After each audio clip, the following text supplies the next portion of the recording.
नमस्कार. आज सण आहे पोळ्याचा.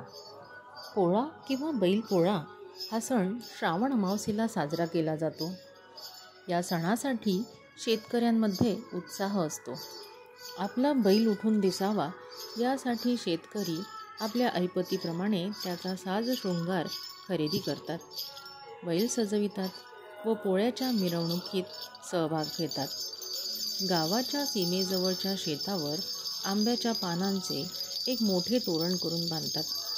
त्याजवळ गावातल्या सर्व बैलजोड्या वाजंत्री, सनई, ढोल तासे यांच्या गजरात आणल्या जातात. यावेळेस झडत्या म्हणजेच पोळ्याची गीते म्हणण्याची पद्धत आहे. त्यानंतर मानवाईक म्हणजेच ज्याला गावात मान आहे तो गावचा पाटील, श्रीमंत जमीनदार तोरण तोडतो व पोळा फुटतो.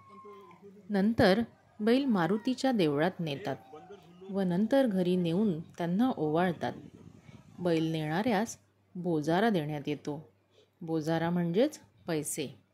शेतकरी वर्गात हा सण विशेष महत्त्वाचा मानला गेल्याने तो उत्साहाने साजरा करण्यात येतो. पोळ्याच्या या सणावर कवयित्री बहिणाबाई चौधरींची एक सुंदर कविता आहे.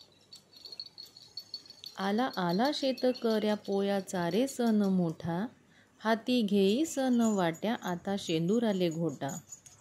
आता बांधा रे तोरण सजवा रे घरदार, करा आंघोळी बैलांच्या लावा शिंगाले शेंदूर. लावा शेंदूर शिंगाले शेव्या घुंगराच्या लावा, गया मंदी बांधा जिला घंट्या घुंगरू मिरवा.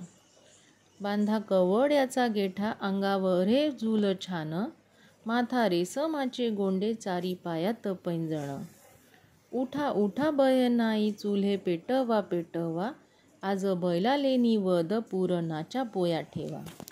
आज पुंजरे बैलाले फेडा उपकाराचं दिन, बैला खरा सण तुझा शेतकऱ्या तुझरीन, शेतकऱ्या तुझरीन.